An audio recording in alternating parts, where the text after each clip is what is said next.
नमस्कार दोस्तों, सुरफास्ट सीरीज में आपका स्वागत है। तो आज हम फिर आप लोग के लिए जीके जीएस का धमाकेदार टेस्ट सीरीज लेकर आ गए हैं और इसमें जितने भी क्वेश्चन सेट किए गए हैं आपके एग्जाम के पॉइंट ऑफ व्यू से सभी क्वेश्चन इंपॉर्टेंट है। तो चलिए इस क्लास की शुरुआत करने से पहले बता दें, जो लोग अभी हमारे चैनल पर नए हैं आप हमारे चैनल को सब्सक्राइब कर लीजिए और घंटे के बटन को दबा दीजिए। तो चलिए इस क्लास की शुरुआत करते हैं। तो पहला क्वेश्चन है कि महावीर स्वामी का जन्म कहाँ हुआ था। तो ऑप्शन में कुंडग्राम, लुम्बिनी, पावापुरी, इनमें से कोई नहीं। तो देखिए महावीर स्वामी का जन्म जो है कुंडग्राम में हुआ था और आपको बता दें कि महावीर स्वामी की मृत्यु जो है पावापुरी में हुई थी और महात्मा बुद्ध का जो है जन्म लुम्बिनी नेपाल में हुआ था। अब चलिए अगला क्वेश्चन देखते हैं। अगला क्वेश्चन है कि घेंघा रोग किसकी कमी से होता है। तो ऑप्शन में इंसुलिन, प्रोटीन, आयोडीन, आयरन। तो देखिए घेंघा रोग जो है किसकी कमी से होता है। तो घेंघा रोग आपको आयोडीन की कमी से होता है। अब सभी ऑप्शन को देख लेते हैं। तो देखिए इंसुलिन की कमी से जो है मधुमेह रोग होता है, प्रोटीन की कमी से जो है क्वाशियोरकर रोग यानी बच्चों में जो है सूखा रोग हो जाता है। उसके बाद देखिए आयरन की कमी से जो है एनीमिया रोग होता है। अब चलिए अगला क्वेश्चन देखते हैं। अगला क्वेश्चन है कि पटना में किस सिख गुरु का जन्म हुआ था। तो ऑप्शन में गुरु नानक, गुरु अंगद, गुरु गोविंद सिंह, इनमें से कोई नहीं। तो देखिए पटना में जो है किस सिख गुरु का जन्म हुआ था। तो गुरु गोविंद सिंह का जन्म हुआ था। आपको बता दें कि सिख धर्म के 10वें गुरु जो है गुरु गोविंद सिंह जी हैं और इन्होंने जो है खालसा पंथ की शुरुआत की थी। उसके बाद देखिए सिख धर्म के संस्थापक जो है गुरु नानक है और आपको बता दें कि गुरुमुखी लिपि की शुरुआत जो है गुरु अंगद ने किया था। अब चलिए अगला क्वेश्चन देखते हैं। अगला क्वेश्चन है कि प्रकाश वर्ष किसकी इकाई है। तो ऑप्शन में विद्युत धारा, ओम, गुरुत्वाकर्षण, दूरी। तो देखिए प्रकाश वर्ष जो है किसकी इकाई है। तो प्रकाश वर्ष आपको दूरी की इकाई है। अब सभी ऑप्शन को देख लेते हैं। तो देखिए विद्युत धारा की इकाई क्या होता है। तो एम्पियर होता है। ओम का इकाई प्रतिरोध होता है और गुरुत्वाकर्षण का इकाई न्यूटन होता है। अब चलिए अगला क्वेश्चन देखते हैं। अगला क्वेश्चन है कि संविधान में आपातकाल कहाँ से लिया गया है। तो ऑप्शन में जर्मनी, कनाडा, ब्रिटेन, आयरलैंड। तो देखिए संविधान में जो है आपातकाल कहाँ से लिया गया है। तो संविधान में आपातकाल जो है जर्मनी के संविधान से लिया गया है। अब सभी ऑप्शन को देख लेते हैं। तो देखिए कनाडा के संविधान से जो है संघीय प्रणाली लिया गया है, ब्रिटेन के संविधान से संसदीय प्रणाली लिया गया है और आयरलैंड के संविधान से जो है नीति निर्देशक तत्व लिया गया है। अब चलिए अगला क्वेश्चन देखते हैं। अगला क्वेश्चन है कि नीति आयोग के अध्यक्ष कौन होते हैं। तो ऑप्शन में प्रधानमंत्री, मुख्यमंत्री, वित्त मंत्री, इनमें से कोई नहीं। तो देखिए नीति आयोग के अध्यक्ष जो है प्रधानमंत्री होते हैं और आपको बता दें नीति आयोग की जो है स्थापना 1 जनवरी 2015 को नरेंद्र मोदी के द्वारा किया गया था। अब चलिए अगला क्वेश्चन देखते हैं। अगला क्वेश्चन है कि 1857 की क्रांति के पहले क्रांतिकारी कौन थे। तो ऑप्शन में रानी लक्ष्मीबाई, नाना साहेब, वीर कुंवर सिंह, मंगल पांडे। तो देखिए 1857 की क्रांति के पहले क्रांतिकारी जो मंगल पांडे थे और फांसी पर चढ़ने वाले भी पहले क्रांतिकारी जो है आपको 1857 की क्रांति में मंगल पांडे ही थे। उसके बाद सभी ऑप्शन को देख लेते हैं। तो देखिए झांसी से जो है इस क्रांति का नेतृत्व रानी लक्ष्मीबाई ने किया था और कानपुर से जो है इस क्रांति का नेतृत्व नाना साहेब ने किया था और बिहार से जो है इस क्रांति का नेतृत्व वीर कुंवर सिंह ने किया था। अब चलिए आगे बढ़ते हैं और आप लोगों को क्लास अच्छा लगता हो तो प्लीज़ वीडियो को लाइक कीजिए, हमें सपोर्ट कीजिए और अपने दोस्तों में भी इस क्लास को शेयर कर दीजिए। तो अगला क्वेश्चन है कि किस राज्य की जनसंख्या घनत्व सबसे ज़्यादा है। तो ऑप्शन में बिहार, उत्तर प्रदेश, अरुणाचल प्रदेश, इनमें से कोई नहीं। तो देखिए किस राज्य की जनसंख्या घनत्व सबसे ज़्यादा है। तो देखिए हमारे बिहार की जो जनसंख्या घनत्व सबसे ज़्यादा है और आपको बता दें कि उत्तर प्रदेश की जनसंख्या सबसे ज़्यादा है और सबसे कम जनसंख्या घनत्व जो है मात्र 17 जो है अरुणाचल प्रदेश की है। अब चलिए अगला क्वेश्चन देखते हैं। अगला क्वेश्चन है कि भारत का सबसे बड़ा रबर उत्पादक राज्य है। तो ऑप्शन में आंध्र प्रदेश, कर्नाटक, केरल, गुजरात। तो देखिए भारत का सबसे बड़ा रबर उत्पादक राज्य कौन है। तो केरल है और आपको बता दें कि मसालों के उत्पादन में भी अग्रणी राज्य केरल ही है। उसके बाद देखिए मछली के उत्पादन में अग्रणी राज्य आंध्र प्रदेश है। उसके बाद देखिए चंदन की लकड़ी हो गया, इसके उत्पादन में हो गया। उसके बाद कॉफ़ी के उत्पादन में कर्नाटक राज्य अग्रणी है। उसके बाद देखिए आपको हो गया नमक हो गया। उसके बाद कपास के उत्पादन में गुजरात राज्य अग्रणी है, ठीक ना। अब चलिए अगला क्वेश्चन देखते हैं। अगला क्वेश्चन है कि विश्व का सबसे बड़ा महाकाव्य कौन है। तो ऑप्शन में रामायण, महाभारत, रामचरितमानस, इनमें से कोई नहीं। तो देखिए विश्व का सबसे बड़ा महाकाव्य कौन है। तो विश्व का सबसे बड़ा महाकाव्य महाभारत है और महाभारत के रचयिता कौन है। तो महर्षि वेदव्यास जी है। उसके बाद देखिए रामायण के रचयिता जो है महर्षि वाल्मीकि है और रामचरितमानस के रचयिता कौन है। तो तुलसीदास जी है। अब आगे बढ़ने से पहले बता दें कि हम आप लोग को जो है धमाकेदार ऑफर के साथ जो है बिहार बीएड अंतिम समय की तैयारी के लिए स्पेशल नोट्स प्रोवाइड कर रहे हैं।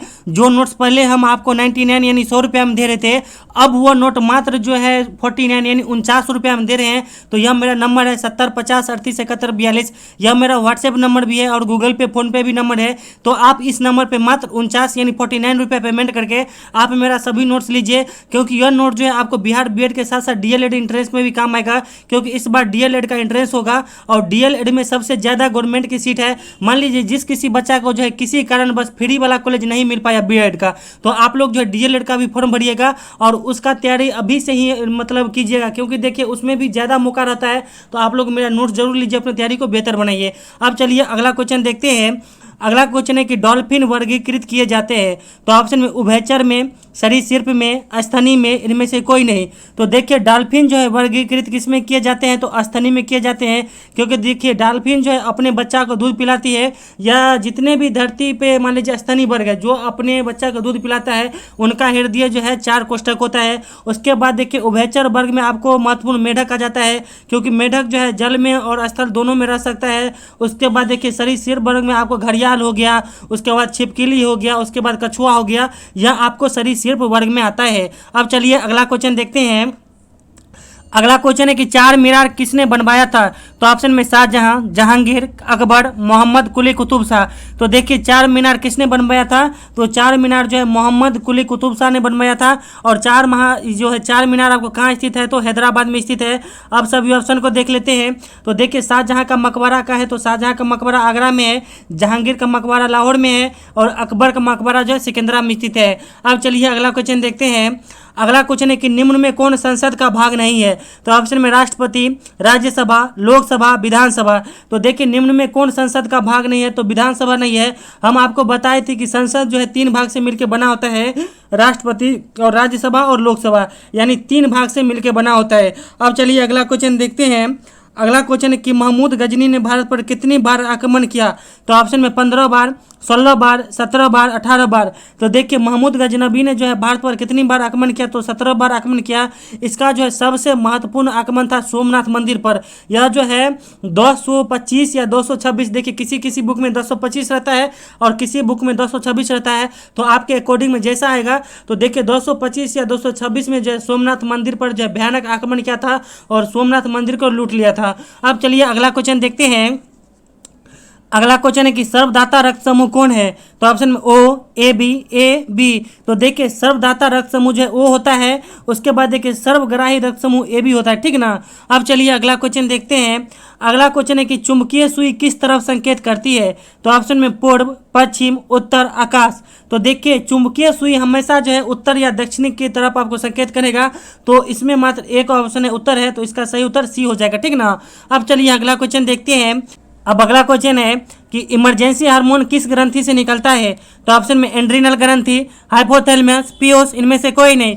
तो देखिए इमरजेंसी हार्मोन जो है एंड्रिनल ग्रंथि से निकलता है, यानी आप बेहोश रहेंगे और यदि आपको कोई जान से मारने के लिए आ रहा है, तो अगर आपका आंख थोड़ा भी खुला है तो उस समय आपका जो है अधिविर्वक ग्रंथि, यानी इसे जो है इंग्लिश में एंड्रिनल ग्रंथि कहते हैं, यह काम करना शुरू कर देता है और यह इमरजेंसी हार्मोन का स्रावन करता है। तो आप क्या करिएगा कि उठ के वहाँ से भाग जाइएगा या फिर उससे आप लड़िएगा, ठीक ना। उसके बाद देखिए हाइपोथैलेमस ग्रंथि क्या करता है, यह ताप नियंत्रण का कार्य करता है और पीयूष ग्रंथि को जो है शरीर का मास्टर ग्रंथि कहा जाता है।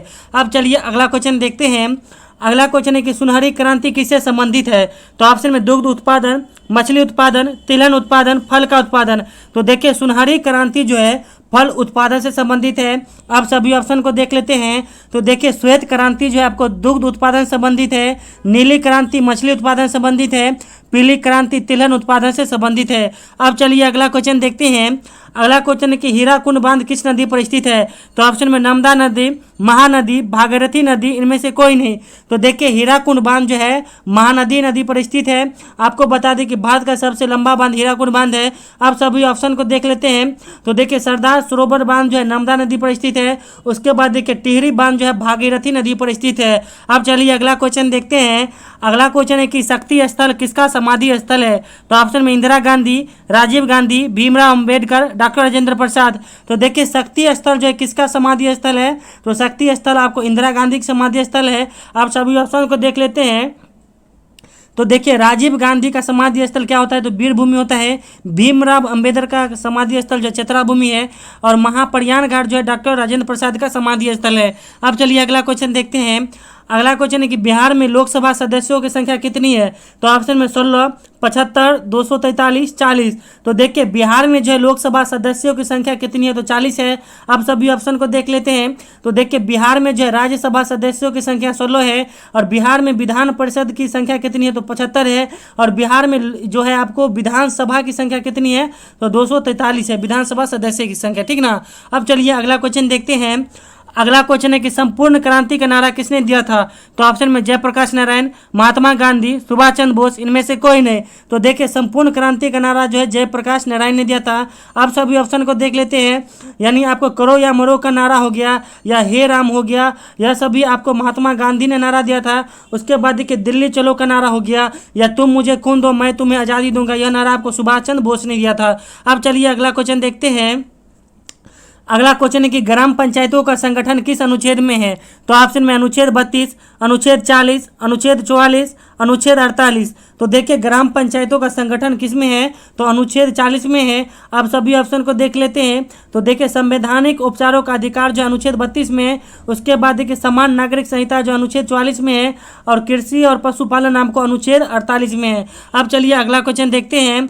अगला क्वेश्चन है कि भारत की पहली बोलती फिल्म कौन है, तो ऑप्शन में राजा हरिश्चंद्र, आलम आरा, झांसी की रानी, इनमें से कोई नहीं। तो देखिए भारत की पहली बोलती फिल्म कौन है, तो आलम आरा है। और भारत की पहली मूक फिल्म कौन है, तो राजा हरिश्चंद्र है। और भारत की पहली टेक्निकलर फिल्म कौन है, तो झांसी की रानी है। और देखिए हम आप लोग को कहते हैं कि आप लोग जरूर हमारा नोट्स लीजिए। देखिए अभी डिस्काउंट चल रहा है, क्योंकि आज से 2 दिन पहले हम 99 रुपये में दे रहे थे। क्योंकि देखिए बहुत सारे ऐसे बच्चे जो मजबूर थे हमें फ़ोन किए, तो इसीलिए हम चाहते हैं कि आप सभी लोग लीजिए। क्योंकि देखिए 2-4-5 दिन में जो है DLED का फॉर्म भराएगा। क्योंकि देखिए DLED में लगभग 35 कॉलेज आपको फुली गवर्नमेंट है। और वहाँ आपको 7 से 8 हज़ार में ही DLED हो जाएगा। तो आप लोग DLED का भी फॉर्म भरिएगा। क्योंकि देखिए बीएड में जो है मात्र 600 सीट है फ्री वाला। तो DLED में देखिए बीएड में इतना बच्चा भी है और सीट कम है, ठीक है, इसमें कंपटीशन ज़्यादा है। तो आप लोग DLED का भी फॉर्म भरिएगा। क्योंकि मान लीजिए अगर आपका बीएड नहीं हो पाया, तो कम से कम आप तो 6 to 8 का भी टीचर बन सकते हैं। यानी देखिए ये बेहतर है कि आप मेरा नोट्स लीजिए और अपनी तैयारी को बेहतर बनाइए। अब चलिए अगला क्वेश्चन देखते हैं। अगला क्वेश्चन है कि अमरकंटक की पहाड़ी से कौन नदी निकलती है, तो ऑप्शन में सोन नदी, नर्मदा नदी, महानदी, इनमें से सभी। तो देखिए अमरकंटक की पहाड़ी से कौन नदी निकलती है, तो इनमें से सभी हो जाएगा। यानी सोन नदी हो गया, नर्मदा नदी हो गया, महानदी, या तीनों आपको अमरकंटक की पहाड़ी से निकलती है। अब चलिए अगला क्वेश्चन देखते हैं। अगला क्वेश्चन है कि काली मिट्टी किस फसल के लिए उपयुक्त है, तो ऑप्शन में कपास, चावल, चाय, इनमें से कोई नहीं। तो देखिए काली मिट्टी जो है किसके लिए उपयुक्त है, तो काली मिट्टी आपको कपास के उत्पादन के लिए उपयुक्त है। उसके बाद सभी ऑप्शन को देख लेते हैं। तो देखिए जलोढ़ मिट्टी जो है चावल उत्पादन के लिए उपयुक्त है। और जो लेटराइट मिट्टी जो है चाय उत्पादन के लिए उपयुक्त है। अब चलिए अगला क्वेश्चन देखते हैं। अगला क्वेश्चन है कि निम्न में कौन विषाणु के कारण होने वाला रोग है, तो ऑप्शन में चेचक, पोलियो, एड्स, इनमें से सभी। तो देखिए इनमें से जो है सभी आपको विषाणु के कारण होने वाला रोग है। चेचक भी हो गया, पोलियो भी हो गया, एड्स भी हो गया, ठीक ना। अब चलिए अगला क्वेश्चन देखते हैं। अगला क्वेश्चन है कि जलियांवाला बाग हत्याकांड कब हुआ था, तो ऑप्शन 1909, 1919, 1920, इनमें से कोई नहीं। तो देखिए जलियांवाला बाग हत्याकांड जो है 13 अप्रैल 1919 को यानी अमृतसर में हुआ था। उसके बाद देखिए मार्ले मिंटो सुधार जो 1909 में आया था। इस अधिनियम के जो है मुस्लिम लीग को जो है आपको अलग से जो है निर्वाचन का अधिकार दे दिया गया था। और असहयोग आंदोलन की शुरुआत जो है 1920 में हुआ था। अब चलिए अगला क्वेश्चन देखते हैं। अगला क्वेश्चन है कि रक्त का पीएच मान कितना होता है, तो ऑप्शन में 2.4, 6, 7, 7.4। तो देखिए रक्त का जो है पीएच मान 7.4 होता है, क्योंकि रक्त आपको क्षारीय होता है। उसके बाद सभी ऑप्शन को देख लेते हैं। तो देखिए नींबू का पीएच मान जो है 2.4 होता है। आपको पेशाब का पीएच मान जो है 6 होता है। और उदासीन विलयन का जो है पीएच मान 7 होता है। यानी D2O जो है आपको वाटर, इसका जो है पीएच मान 7 होता है। अब चलिए अगला क्वेश्चन देखते हैं। अगला क्वेश्चन है कि सांभर झील किस राज्य में है, तो ऑप्शन में राजस्थान, महाराष्ट्र, ओडिशा, जम्मू कश्मीर। तो देखिए सांभर झील जो है राजस्थान में स्थित है। आप सभी ऑप्शन को देख लेते हैं। तो देखिए लोनार झील आपको महाराष्ट्र में स्थित है, चिल्का झील ओडिशा में स्थित है, और आपको डल झील हो गया, और वुलर झील आपको जम्मू कश्मीर में स्थित है। अब चलिए अगला क्वेश्चन देखते हैं। अगला क्वेश्चन है गायत्री मंत्र कहाँ से लिया गया है? तो ऑप्शन में ऋग्वेद, यजुर्वेद, सामवेद, अथर्ववेद। तो देखिए गायत्री मंत्र कहाँ से लिया गया है? तो ऋग्वेद से लिया गया है। अब सभी ऑप्शन को देख लेते हैं। तो देखिए यजुर्वेद में जो है कर्मकांड की चर्चा है, संगीत की चर्चा सामवेद में है और जादू टोना और वशीकरण की चर्चा अथर्ववेद में है। अब चलिए अगला क्वेश्चन देखते हैं। अगला क्वेश्चन की गंगा नदी के किनारे सबसे बड़ा शहर है? तो ऑप्शन वाराणसी, पटना, कानपुर, इलाहाबाद। तो देखिए इनमें से जितने हैं ऑप्शन में यह सभी आपको गंगा नदी की यानी गंगा नदी के किनारे बसा हुआ शहर है, मगर जो है कानपुर शहर यानी सबसे बड़ा शहर है, ठीक ना। अब चलिए अगला क्वेश्चन देखते हैं। अगला क्वेश्चन है कि लीची का खाने योग्य भाग होता है? तो ऑप्शन में भ्रूणपोष, मांसल पुष्पासन, एरिल, इनमें से कोई नहीं। तो देखिए यह क्वेश्चन हम लगातार रिपीट किए तो सभी देखिए अब आप लोग से यह क्वेश्चन एग्जाम में गलती नहीं होना चाहिए, क्योंकि यहाँ से एक क्वेश्चन आता ही आता है। तो जैसे हम आपको पहले आपको नारियल वाला दे दिए, फिर फल भित्ती वाला दे दिए, उसके बाद आज आपको लीची का है। तो देखिए लीची का खाने योग्य भाग क्या होता है? तो एरिल होता है। उसके बाद देखिए नारियल का खाने योग्य भाग भ्रूणपोष होता है और नाशपाती का खाने योग्य भाग जो है मांसल पुष्पासन होता है। अब चलिए अगला क्वेश्चन देखते हैं। अगला क्वेश्चन है कि मसाला के उत्पादन में कौन राज्य अग्रणी है? तो ऑप्शन में है महाराष्ट्र, जम्मू कश्मीर, उत्तर प्रदेश, केरल। तो देखिए मसाला के उत्पादन में कौन राज्य अग्रणी है? तो केरल है, इसीलिए जो है केरल को मसालों का बगीचा कहा जाता है। उसके बाद देखिए अंगूर के उत्पादन में महाराष्ट्र राज्य अग्रणी है। केसर का उत्पादन में अग्रणी राज्य कौन है? तो कश्मीर है, और खासकर केसर जो है कश्मीर में ही उत्पादन होता है। उसके बाद देखिए गन्ना उत्पादन हो गया, या पूरा अनाज के उत्पादन की बात की जाए तो सबसे ज़्यादा उत्तर प्रदेश में ही होता है, और प्रति हेक्टेयर अनाज जो है पंजाब में उत्पादन होता है। अब चलिए अगला क्वेश्चन देखते हैं। अगला क्वेश्चन है कि पश्चिम बंगाल के राज्यपाल कौन है? तो ऑप्शन में रमेश बैस, जगदीप धनखड़, आनंदीबेन पटेल, फागू चौहान। तो देखिए पश्चिम बंगाल के जो है राज्यपाल कौन है? तो पश्चिम बंगाल के राज्यपाल जो है जगदीप धनखड़ है। अब सभी ऑप्शन को देख लेते हैं। तो देखिए आपको रमेश बैस जो है झारखंड के राज्यपाल है, आनंदीबेन पटेल उत्तर प्रदेश के राज्यपाल है, और फागू चौहान जो है बिहार के राज्यपाल है। क्योंकि आपके पड़ोसी राज्य से जो है राज्यपाल पूछेगा, इसलिए हम 2 दिन इस क्वेश्चन को रिपीट कर दिए, बस हम ऑप्शन चेंज कर दिए, ठीक है। अब चलिए अगला क्वेश्चन देखते हैं। अगला क्वेश्चन है कि भारत में सर्वाधिक सोना का उत्पादन कहाँ होता है? तो ऑप्शन में कर्नाटक, मध्य प्रदेश, झारखंड, इनमें से कोई नहीं। तो देखिए भारत में जो है सर्वाधिक सोना का उत्पादन कहाँ होता है? तो भारत में जो है सर्वाधिक सोना का उत्पादन जो है कर्नाटक यानी कोलारखंड में होता है। उसके बाद देखिए भारत में सर्वाधिक हीरा का उत्पादन मध्य प्रदेश के पन्नाखंड में होता है, और लोहा का उत्पादन जो है सिंहभूम जिला झारखंड में होता है। अब चलिए अगला क्वेश्चन देखते हैं। अगला क्वेश्चन है कि राष्ट्रीय मतदाता दिवस कब मनाया जाता है? तो ऑप्शन में 25 जनवरी, 30 जनवरी, 29 अगस्त, 1 दिसंबर। तो देखिए राष्ट्रीय मतदाता दिवस जो है 25 जनवरी को मनाया जाता है, और शहीद दिवस जो है 30 जनवरी को मनाया जाता है, और राष्ट्रीय खेल दिवस जो है 29 अगस्त को मनाया जाता है, और विश्व एड्स दिवस जो है 1 दिसंबर को मनाया जाता है। अब चलिए अगला क्वेश्चन देखते हैं। अगला क्वेश्चन है कि नागरिकता संविधान के किस भाग में है? तो ऑप्शन में है भाग 1, भाग 2, भाग 3, भाग 4। तो देखिए नागरिकता जो है संविधान के भाग 2 में है, और भाग 1 में जो है संघ और उसका राज्य क्षेत्र है, भाग 3 में मौलिक अधिकार है, और भाग 4 में जो है नीति निर्देशक तत्व है। संविधान में कुल जो है आपको 22 भाग है, ठीक ना। अब चलिए अगला क्वेश्चन देखते हैं। अगला क्वेश्चन है कि सर्वाधिक जनसंख्या किस भाग में निवास करती है?